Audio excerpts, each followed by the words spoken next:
decía que el fundamento ontológico entonces es un fundamento de base universal, que es válido para todos los seres humanos. Y en el caso del fundamento kantiano, lo que me pide es no instrumentalizar en el entendido de que el ser humano para Kant es persona valiosa en sí y por sí, no porque me sirva a mí para beneficio, para algún tipo de beneficio. No, no es esa la lógica con la cual yo tendría que relacionarme con las personas. La lógica sería de que tenga claro yo de que cada persona es valiosa en sí, no porque a mí me sirva, ¿ya? Instrumentalizar es poner a la persona, es cosificarla, porque entendemos que lo que Kant dice es que las personas tienen dignidad y las cosas tienen precio, ¿ya? Entonces, los instrumentos son en su origen pensados para beneficio de alguien, para que alguien se beneficie con ellos, los use, no así los seres humanos, ¿no? Si la persona no consiente, no puedo yo instrumentarlo en contra de su voluntad. Ahora, o sea, no debería en ninguna circunstancia un ser humano instrumentalizar a otro ser humano para beneficio propio. Después, en el caso del utilitarismo, la referencia para tener un trato digno, una vida digna, tiene que ver con cuánta calidad de vida, ¿no?, me proporciona esa forma de vivir o ese trato o lo que sea, ¿no? Calidad de vida es la referencia para una vida digna para el utilitarismo. Calidad de vida, bueno, es todo.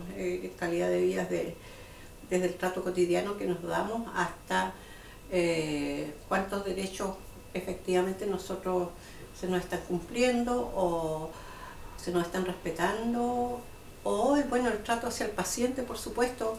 Las profesiones de la salud están pensadas para otorgar calidad de vida a los pacientes, ¿no? Entonces, más que nunca ahí hay que pensar que un buen trato o el ejercicio de mi profesión, ¿no es cierto?, está dando calidad de vida a ese paciente.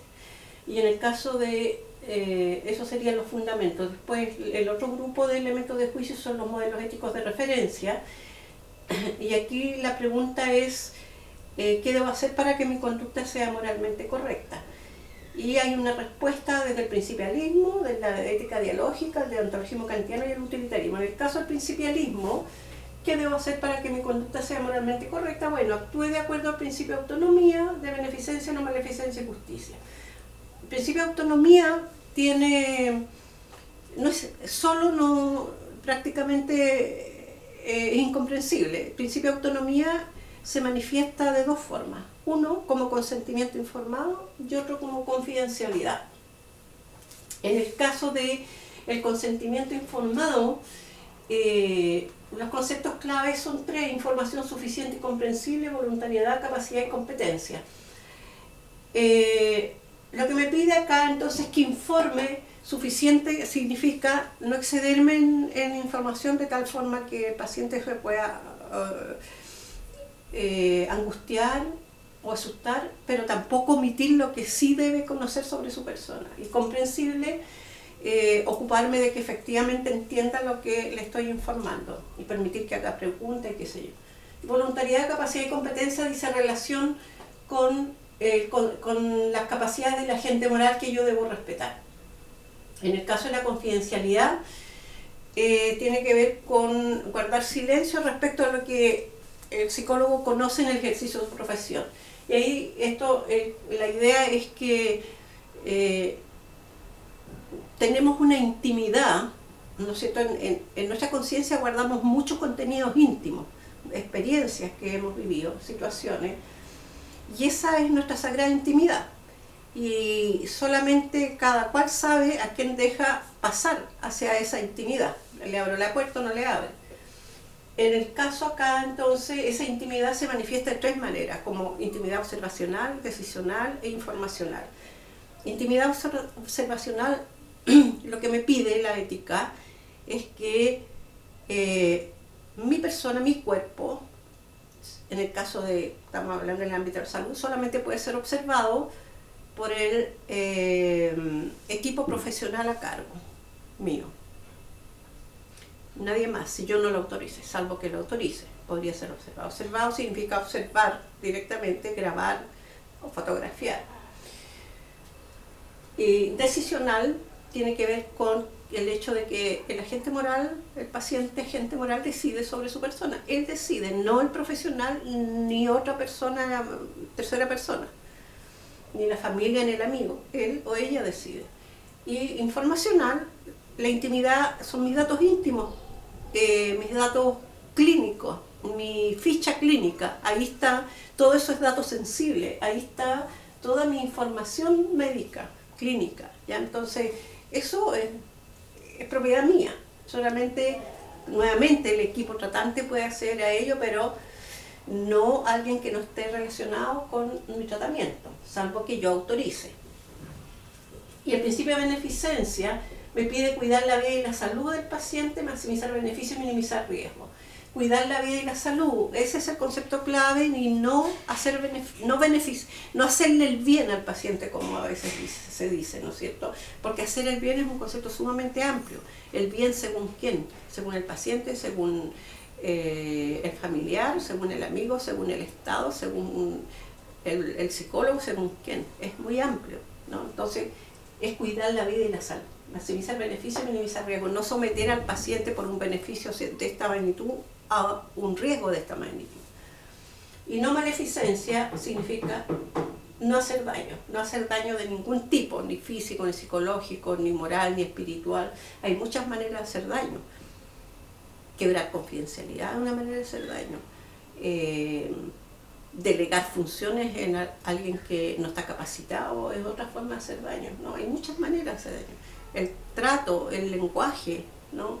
Son maneras de hacer daño también. Y comparte con el principio de beneficencia, maximizar beneficios y minimizar riesgos. Y en el caso del principio de justicia, concepto clave: distribución equitativa de recursos. Recursos es todo, no solamente recursos materiales. Recursos es la información, por ejemplo, es un recurso. El trato es un recurso. Trato hacia los pacientes. Este tema de la distribución equitativa de recursos es lo que está en juego hoy día en lo que estamos viviendo en Chile. Son décadas y décadas, o por no decir siglos, de inequidad en la distribución de recursos en nuestro país, ¿no? Y eso es lo que se está reclamando hoy en día. Y en salud, bueno, también sabemos cómo, partiendo por los dos sistemas de salud que existen, ya hay una distribución inequitativa. Después, ¿qué debo hacer para que mi conducta sea moralmente correcta en el caso de la ética dialógica? Bueno, este es un modelo ético de referencia que está creado, pensado para sociedades plurales, sociedades globales, donde conviven múltiples creencias, múltiples culturas, múltiples maneras de pensar, pero que no porque haya tanta diferencia tendrían que entrar en choque, sino que se trata de llegar a consenso a través del diálogo, considerando a los dialogantes distintos a mí como un interlocutor válido. Eso vale también, obviamente, en la relación con el paciente, ¿no? Voy a tener que en muchas situaciones llegar a consenso a través del diálogo y no imponiendo lo que yo quiera. Y considerar siempre a mi paciente como un interlocutor válido, ¿no?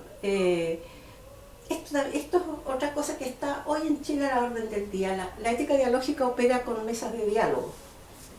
Entonces hay todo un protocolo para poder llegar a diálogo que está escrito ahí en los apuntes, ustedes pueden ver.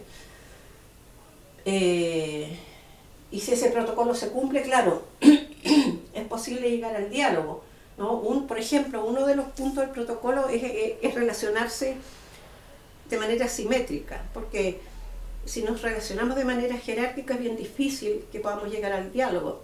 De partida no es diálogo, no se llama diálogo, y tampoco se llama consenso, porque en una relación simétrica hay uno que manda y otro que obedece, ¿ya? Entonces, eso no es consenso. Eso es obediencia y es mandato, no es diálogo. Entonces, por ejemplo, parte del protocolo era eso, relacionarse en igualdad de condiciones. Y después tenemos el deontologismo kantiano. ¿Qué debo hacer para que mi conducta sea moralmente correcta? Bueno, actúe de acuerdo al imperativo categórico. El imperativo categórico tiene dos formulaciones, formulación 1 y formulación 2.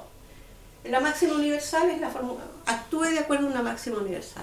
Una máxima universal es un principio en el cual todos los implicados tendrían que estar de acuerdo. Una propuesta en el cual todos los implicados tendrían que estar de acuerdo, porque si no, no es universal. Si hay uno que no esté de acuerdo, ya deja de ser universal. Puse un ejemplo muy simple yo en el apunte, que decía como máxima, que se escribe siempre entre comillas, puse siempre daré vuelto exacto, o siempre daré vuelto justo. Eso lo podríamos tomar como una máxima universal, porque nadie quiere, porque todo el mundo está de acuerdo en eso, nadie podría querer que le roben vuelto, ¿no es cierto? Es raro que alguien me diga, venga y me diga, por favor, róbenme vuelto. Eso podría operar como una máxima universal, pero la máxima universal se elabora de acuerdo a la situación que se esté analizando. Podemos elaborar una máxima situación para el tema de la salud, de la educación, del medio ambiente, de las pensiones, qué sé yo. Entonces se elabora de acuerdo a la situación que se está analizando. Después, ¿qué debo hacer para que mi conducta sea moralmente correcta? En el utilitarismo, actúe favoreciendo la felicidad de la mayoría. Aquí hay que ser cauto en la aplicación de este modelo ético de referencia. No siempre el hecho de que yo favorezca a la mayoría va a ir en contra de las minorías, no siempre. A veces sí y a veces no. Por eso digo que hay que fijarse bien y tener claridad quién es la mayoría y quién es la minoría. ¿Ya? Entonces hay que fijarse, tener mucha atención cuando voy a usar este elemento de juicio. Y después viene el tercer grupo, que son las leyes. En este caso solamente quedamos con la ley de derecho a los pacientes. Aquí pasó que esta ley aparece en el 2012. Hasta antes de la ley todo esto se visualizaba como elementos de bioética, pero cuando la ley se publica ocurre que todo esto se incluye dentro de la ley y ya deja de ser solo bioética, ahora son derechos de los pacientes. Y un derecho es algo que yo puedo reclamar y puedo demandar, ¿no es cierto? Que me pertenece, nadie me lo está regalando, es un derecho. Y ahí en esta ley podemos encontrar dos núcleos éticos que la sostienen. Uno es la dignidad y la otra es la autonomía. Y cada uno de ellas, de estos núcleos éticos, tienen artículos que son emblemáticos. En el caso de la dignidad, el artículo 5 y el 16. El quinto se llama trato digno y el 16 alude al tema de la muerte digna en Chile.